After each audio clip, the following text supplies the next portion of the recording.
Welcome to the Manager Tools podcast for Monday, August 7th, 2006.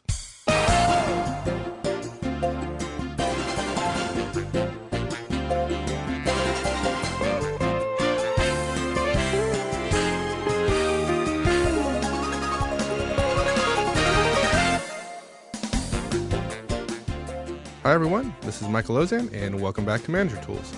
Today's show is the third and final part of our series on resigning. Now, if you're new to Manager Tools and haven't heard the first two parts, you'll want to go back and listen to them first.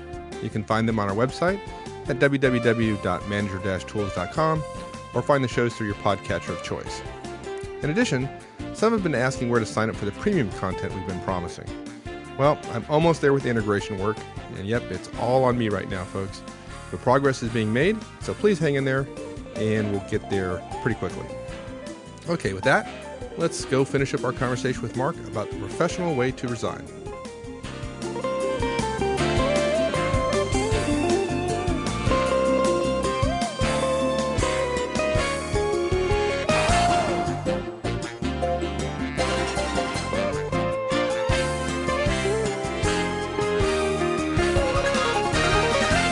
Okay, so that gets us through all of our preparation.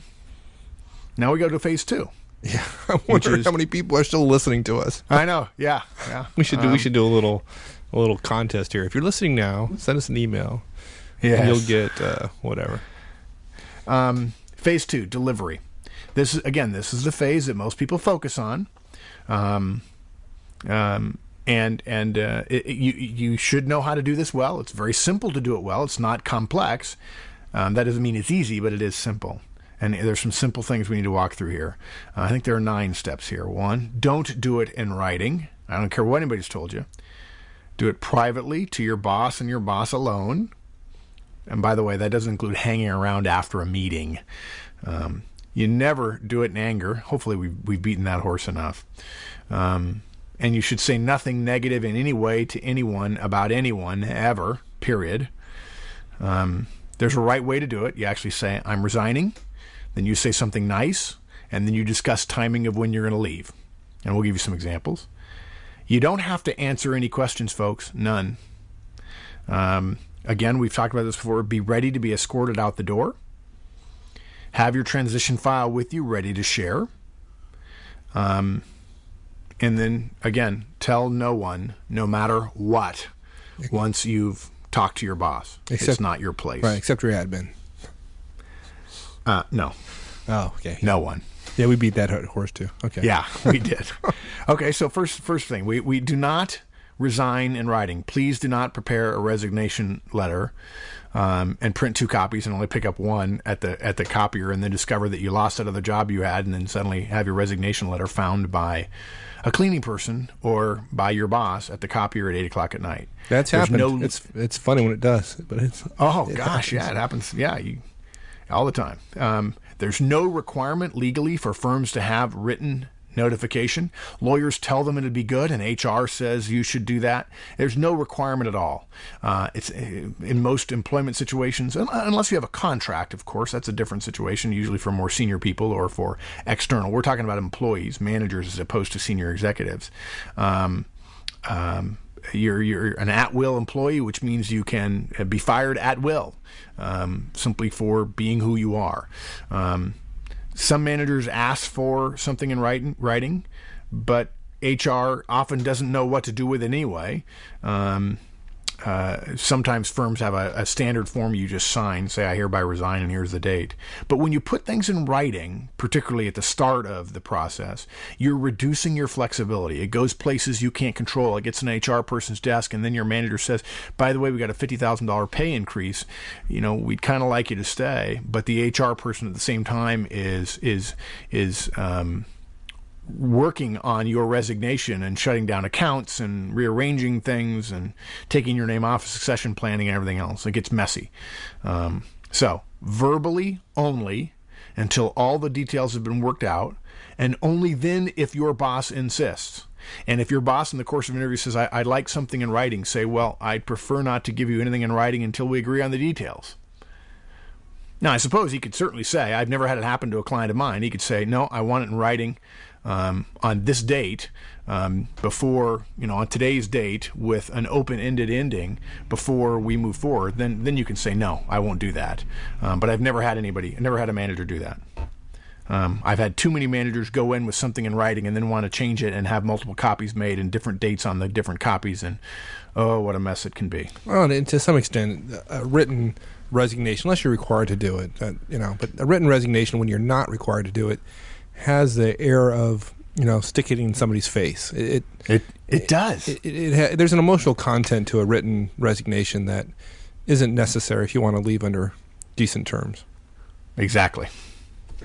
It says it's formally done, and there's no wiggle room or anything else. You'll get a stone-faced look from a manager in many cases. Right. Yeah. Okay. Part 2. We want to do this privately to your boss and your boss alone, in her office, where she feels most powerful and least vulnerable. Okay. I've actually heard, Mike, people say, you got to do it at the end of the day. I don't particularly ascribe to those. The manager often wants to make some phone calls to HR, to other managers, to their boss or whatever.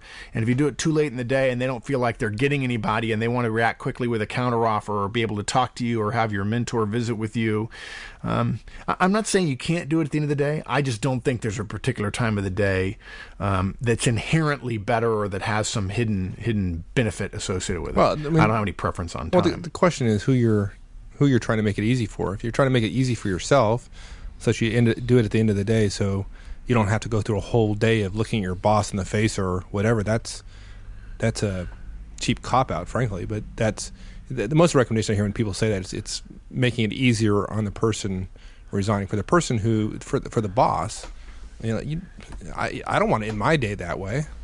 Right. Matter of fact, I'm probably going to have a late night because now I'm going to sit there and start thinking about what I'm going to do about it. And what's more, Mike, if I resign to you, if I'm an above average employee, if I'm a manager and you're my director and I resign to you, what's one of the thoughts that goes through your head that's probably not in my head? What are you thinking from your perspective about my resignation if I'm one of your above average managers? Who you talk to, who knows? I'm thinking about the consequences to the organization. Yeah, and how that affects how you look to your boss, right? I mean, if there's a retention problem, if there's a turnover problem in the organization, a lot of directors I know go, oh my gosh, I've only got 4 managers. This year, my turnover among my managers is now 25%. Yeah, maybe. If I lost somebody else at 50%, I'm in trouble. I'm in a red flag situation. The VP is going to want to know what happened. But they're so busy worried about the VP, they don't ask intelligent questions of the manager, and they don't handle the transition well. So we end up worried more about the selfish issues around how it's going to affect the manager, the director in this case, rather than about how can we make sure the team is smoothed out so that we get great performance going forward. And that's why we do this professionally. Yeah. Good. Okay. We never resign in anger. Oh, that's no fun. So much. Yeah. You feel so Everybody much better wants that moment of righteous indignation. But look, if you can't resign without anger, Mike, even if your spouse has been insulted and you have been accused of heinous acts, if you can't resign without anger, you do not have the temperament to be a manager. If you're worried about doing it without a quiver in your voice or without some moral rectitude sneaking in and sending a message that you're saying everything just right, but it comes across as I hate you, then practice with your spouse or prepare a statement that you don't share, but that you read if you need to. But I would argue, look, if you have to do that, I mean, if that's where you're headed, I would just caution you that that's not. You're in the wrong state of mind, and I would wait a little bit before I did it. Oh, and the 2 weeks between the time you make a decision and the time you actually resign, part of the Yes. 6-week process. There's very few people over the period of 2 weeks can't get their head on straight in terms of how they're going to behave or how they're going to conduct themselves professionally at that resignation. So, yeah, good point. Doing it in a fit of anger, that's that not going to work. Not very smart. And it relates very well to the next point, which is say nothing negative in any way to anyone about anyone ever, because often, of course, what causes you to say something negative about somebody is anger. Right. Don't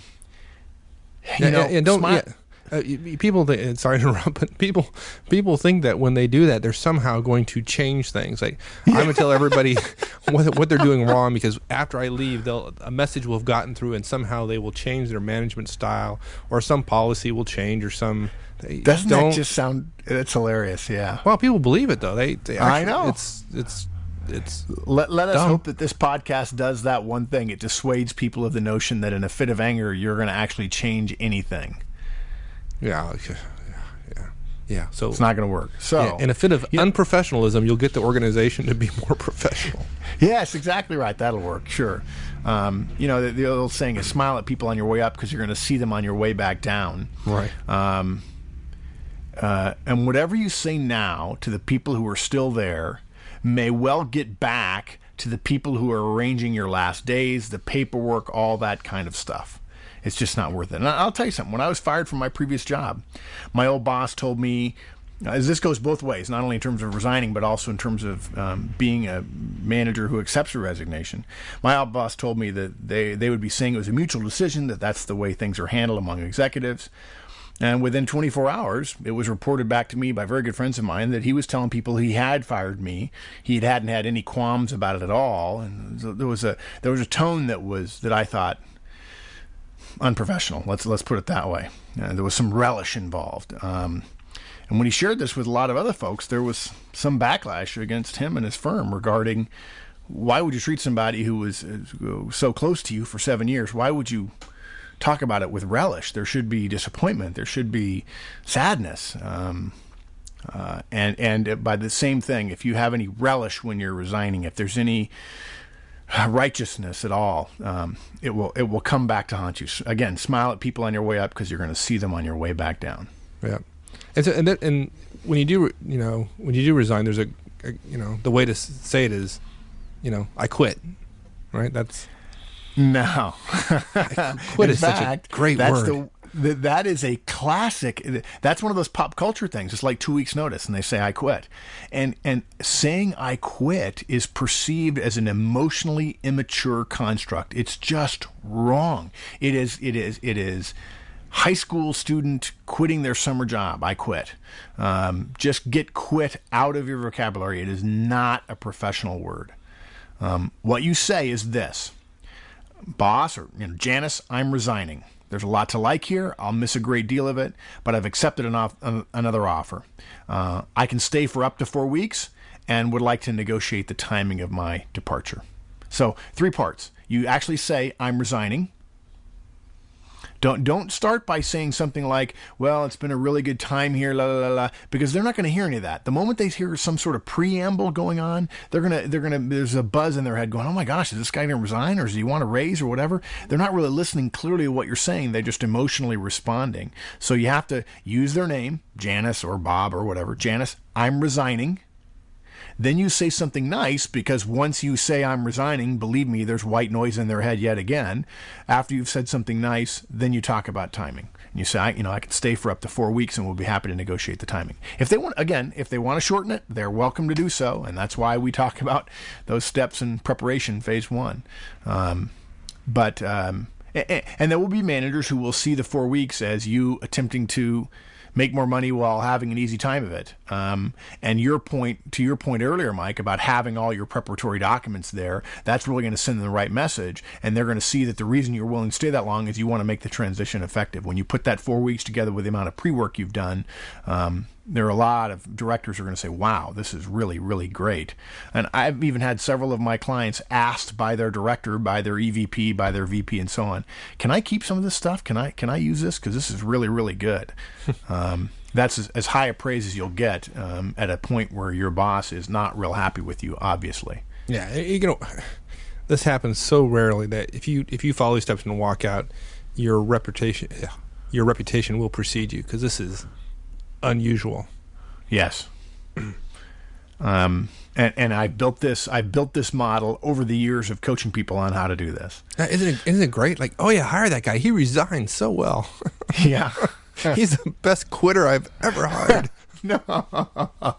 Nice one. Something else that people forget. You're talking to your boss, although you have resigned. You don't have to answer any questions. You may think you're supposed to, but you don't have to. only answer questions if it benefits you or if it benefits the organization without any chance of hurting you. What I mean by this is you don't have to tell them anything about the other offer, about the other company. You may be as secretive as you wish to be. In fact, we'll talk about that point more in terms of counteroffers. Certainly, you want to be open if it's helpful, but one of the first questions you're going to do is, "Gee, what happened?" And it's just not an appropriate time to answer that question. And again, we'll talk about exit interviews here in a little while as well. You don't have to answer any questions. If you choose to, that's fine. Stay positive, stay positive, stay positive. And be ready to be escorted out the door. Yep, it happens. Have all your files copied, have your desk mostly ready. I had one manager once that had rearranged several pictures on his desk and taken down things off the cube walls and basically was able to just swipe it all into a box, and he was done.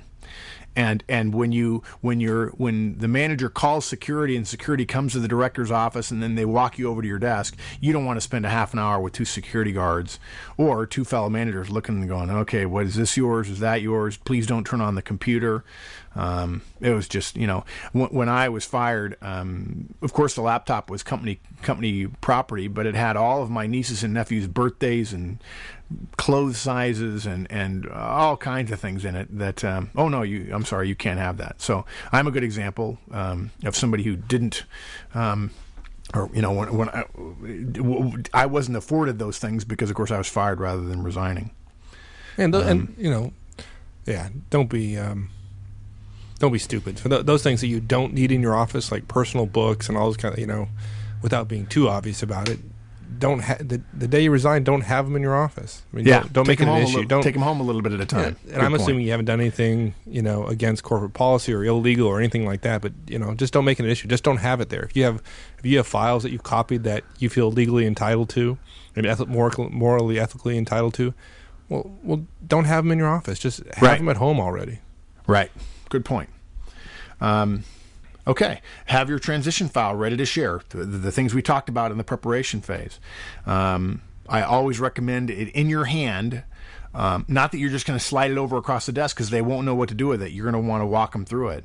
But showing them some sense of, I already prepared interim reviews for everybody. And what I always recommend is you lead with the interim review. When they see interim reviews on all of your directs already done for the period of time from their last review until today, that is very, very powerful. Now, if for some reason your boss won't accept it or doesn't want it or whatever, and you feel like it's valuable, and you want the organization to benefit because that's the reason you're doing it, then you can give it to HR.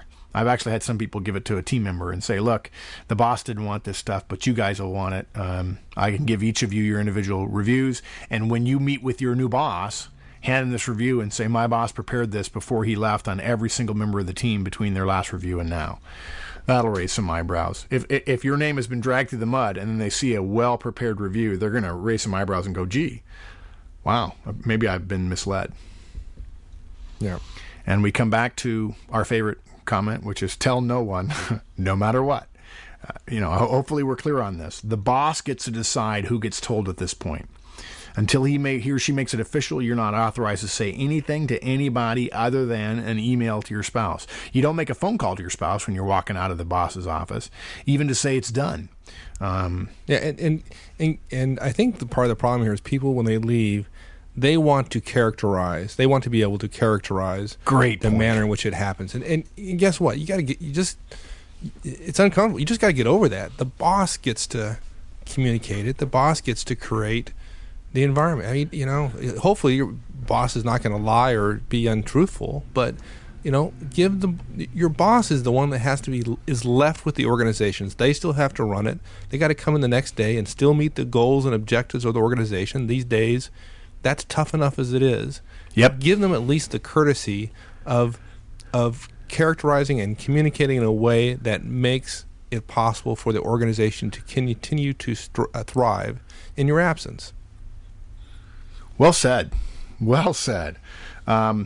We said earlier, take the word quit out of your vocabulary. Just because you don't use it with the manager doesn't mean you get to use it after the fact. Don't go around telling people, "I quit." It sounds juvenile. If you must, after the word gets out and somebody comes over, "Hey, I heard a rumor." "Yep, I resigned. I'm real excited about where I'm going. Really hope things stay wonderful here.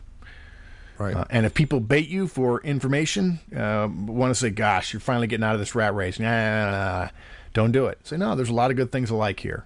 And people will know that you're sugarcoating things. And that's what professionals do, because now you're really not a part of the long-term history, long-term future of the organization. And that means there's no value other than selfishness in trying to bring the organization down.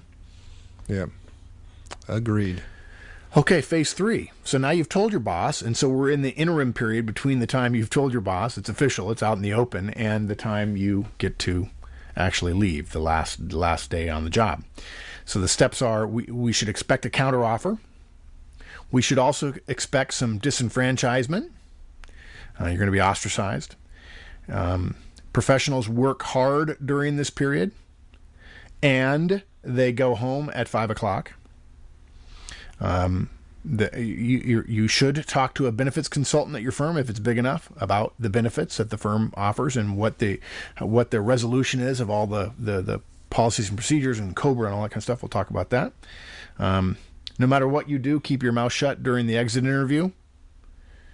Exit interviews do not change companies any more than self-righteous managers do by getting angry at their bosses. And then you're going to spend some time solidifying your relationships. And go home at 5. And yeah, I said that.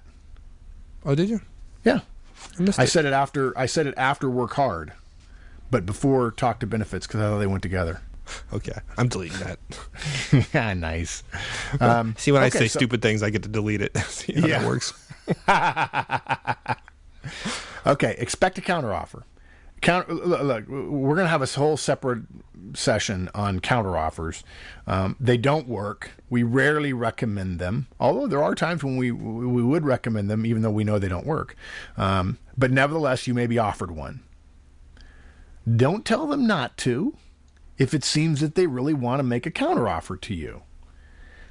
Even if you would not consider it, it may be helpful to train yourself about what happens and what the process is and how things work when counteroffers are made.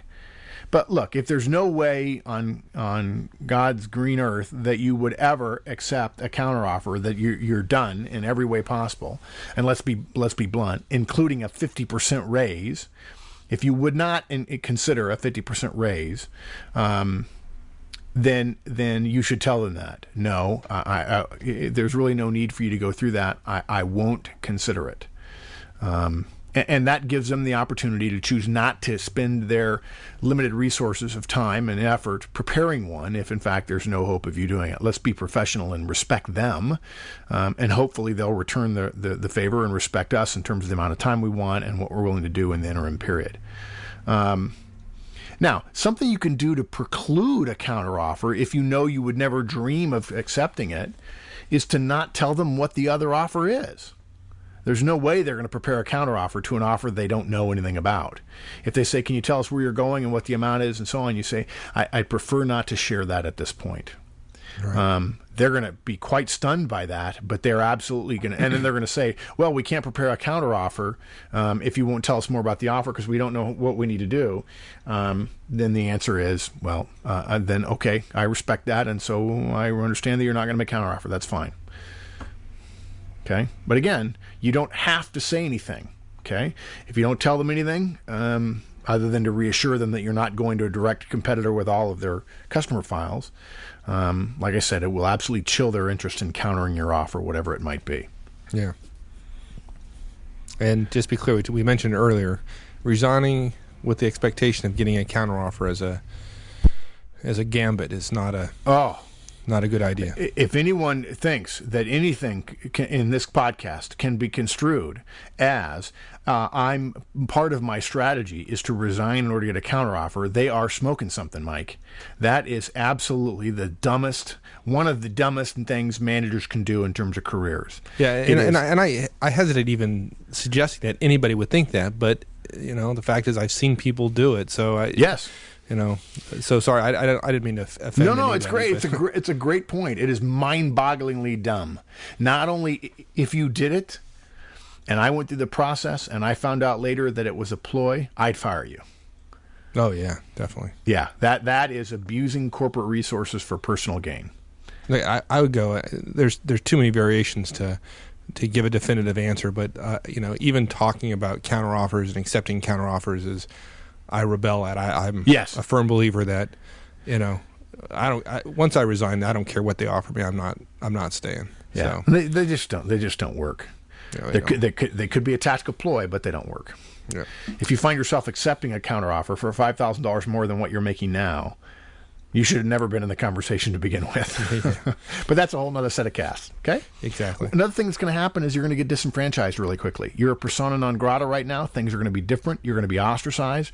Friends may get quiet around you while you're at work. You may be disinvited from meetings and inadvertently show up at a meeting with it, which then everyone says, "I'm sorry, you really can't be here." Don't get angry about that. I mean, yeah, don't let your feeling get through. That's totally normal, right? Essentially, if you push back on that, you're asking your friends to put your friendship over their mortgage. That's not a fair trade to ask people to make. No. Just don't get your feelings. People get their feelings hurt. Don't do it. Yeah. The whole construct of all your friendships at work are a function of the organization. The organization rules, and your role as a manager is a function of organizational power. It's a construct of the organization. You're now no longer completely a part of the organization. You are going to be treated like not a part of the organization, and that's not personal. It is the smart professional way to behave. Right, and then leads it to our next one, which is great about the 6-week process, because now you spent 2 weeks preparing. You're giving your boss 4 weeks notice, and so now you just kick back and relax. Collect your check for the next 30 days. Everything's good. I love Lots of lunch. You've arranged all your lunches. Life is good. Right. Come in late, go home early, piece of cake. Of course not. What the professional does is work hard. I'm not talking about hard, long hours. I'm talking about 8 to 5, hard. You meet twice a week with your directs, talk about their futures, talk about recommendations you have, walk them through their review in detail. Even if it takes 2 or 3 hours, that's fine. Meet with everybody you need to meet with. Take your designated successor, whomever that might be, to all the meetings. Let them speak for you, but then at the end of the meeting, debrief them and tell them what you've done differently. Don't delay. Don't expect to train them suddenly in a week or 2 or 3. That's not going to happen. Now, you may be precluded from doing this. You may be shunted somehow. But generally we find if that happens, it's a function of time, Mike, rather than managers, bosses actually saying, "Oh, well, don't talk to anybody." If they would do that, what they'll do is they'll just ask you to leave. So if you're able to stick around, you should be engaged at work. Right, and keep your boss informed what you're doing. Don't all of a sudden have all these meetings and do some abnormal behavior without letting your boss know what you're doing. Just be very public and very, very upfront with your bosses to what you're doing. They'll appreciate it. But exactly. if you keep it hidden, you somehow just put yourself in their position. They don't know what you're talking about with these folks, and that you could be recruiting as far as they know. So yes. just be upfront with your boss and let them know what you're doing. Yes. And then be prepared to be overruled at a moment's notice because you've lost your status. Yep. And don't expect to get into a toe-to-toe with another manager because that ain't going to work. You've lost that credibility. Right. By the same token, you want to work hard and you want to go home at 5 o'clock. Because what's going to happen is you're going to go to your new work. First of all, you're going to move, hypothetically, or you're going to move. There's going to be logistical considerations around your home and periods of time that you're commuting or moving and so on. And your family is going to be stressed in the first few weeks or months that you're in a new job. And then you stress them the last month of your new job. You might as well admit my family comes second, which is what we don't want. And Manager Tool is very clear about that. Your family should come first. Anytime you spend at the office after 5, Mike, will be presumed to be espionage. Well, you're kidding me. Yep, that's what people think. Oh, copying files, are we? Why you got your feet up on the desk? Why don't you just go home? Well, I'm just kind of waiting for it to quiet. Oh, my gosh. Watch that director say, look, maybe you ought not to stick around here anymore. Because then the director will go back to her office and wait for you to go home. Right. And there's a reason why they think this way is because I know people who've done it. Yeah, they've actually experienced it, and so they've learned from their mistakes. Sad as it sounds. Yes. So go home at 5. It's okay. You don't owe them your life. And more time at home during a time of stress is a good thing. Okay. We'll just touch on this briefly. We have a whole cast about benefits and so on. And I know that some of our small company listeners might be a little bit hesitant about this, but we also have a lot of big company listeners and benefits are an issue. But for now, make an appointment with somebody in HR. Have their phone number in your personal cell phone, the one that you take, not the work phone. So if you get rushed out, you can leave them a message as you're leaving the building about meeting with them at a later point, even if it's not in the building.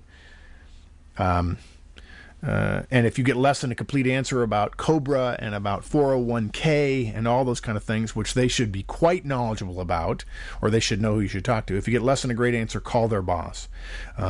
They're not going to be terribly responsive, not because they're bad people, because they're busy. And if that takes a week and then it takes another week to meet somebody else, you may be pushing right up against your 4-week window. Or if something comes up and the rug gets pulled out from underneath you after 2 weeks, even if you're doing a great job in terms of the transition, then you want to have this done pretty early on. Good. Okay. Then while you're up there talking to the benefits person who's up there by HR, right? You go up, have your exit interview, and spill the beans. you're in a very expansive mood today, Mike. Yeah, no, I guess. Don't say a thing. Mum's the word. Shut up. Period. You're not the only person that's ever been exit interviewed who's going to be taken seriously. Whatever you say may very well and probably will come back to haunt you. It is not unprofessional to be quiet because these comments made in exit interviews are rarely treated as professionally as they should be on HR's end. And the likelihood of you making a difference is not great enough to justify the risk to you and your family. A couple of comments will be excerpted and will be emailed to people out of context, and it will be perceived that that's what you said rather than a half an hour of this place is great. And since you're probing 5, 6, 7 times, Mr. HR person, I will admit that at times things move a little slow. And what the manager hears is, yeah, he didn't like the fact that things move slow. Right. And you will get strung up for that misunderstanding while you were doing your level best. Don't go back to our fundamental point. Don't talk negatively about anyone at any time, ever. Period. Yep. And then since your exit interview will be very short, you have time for working on relationships. Yep. And that means, remember those lunches we had you set up? Without telling people why? Now they know why, and they're on your calendar, and they will keep them. Have lunch every day with somebody you want to stay in touch with after you leave. Oh, yeah. After they found out you've resigned, lunch with you will be an important commodity. Exactly. They want to know where you're going. They want to know what kind of opportunities are there, and you want to stay in touch with them, and you want to exchange information on that new personal cell phone. And if you get a good one and they can beam it to you, so much the better. Worst case, you're going to get their business card. And this is a good backup to those of you who feel uncomfortable about taking contact information in terms of email addresses and work phone numbers out of a corporate database. Good. And you know, it occurs to me, Mike, we could wrap up this cast with a list of all of the things we just talked about, and I think that would take another half an hour. Yeah, we've covered a lot. So let's just agree that there are 3 key phases, and that is preparation, and then delivery, and then interim actions. And again, those of you who are premium subscribers, it'll be available in more detail. But this is it's something that can be done very, very well, and the process of going through it will prove to everyone you're a professional. And again, you want to treat people well, because who knows when you'll come back, or when you'll want to hire them, or when they'll want to hire you when they move forward in their career somewhere else. Good. Well, who would have ever guessed? I would have never guessed, a year ago that we'd be able to talk for as long as we have on resigning. But I'm always surprised. Not that I think that we spent too much time on it. I think it's just there's obviously a lot of detail you've thought through here, and this is good stuff. It's taken me years, and it's taken me years to build all these up. I learned, and then I'd add a thing, and then I'd take a thing out, and I'll tell you, Mike, this is why we're so excited about our first year and year 2 coming up, because there's a lot that people don't know about being a professional manager. And the more you know, the better it helps you, the better it helps your organization. And for us, most importantly, the better it helps your team. A team who gets treated like this by a resigning manager will think, wow, I want to follow her around. it will be easy for you to recruit for the rest of your career. And the easier it is for you to recruit, the easier it is for you to produce better results. And that's a virtuous cycle, while other people are dealing with a vicious cycle. It's a competitive advantage, and it's, like we say, professional. It's the right thing to do. Good enough. All right, my friend. Thank you once again for sharing. Okay. All right, man. We'll see you later. All right. There you go. How to resign in a professional manner. Pretty straightforward. Distinguish yourself as a true professional by using this process instead of just flying out the door and leaving your boss to clean up the mess. Thanks to all of you who continue to vote for us in the podcast awards. If you hadn't done so already, be sure to go over there and vote for your favorite podcast, even if it's not Manager Tools. Thanks again, everyone. Until next time, so long.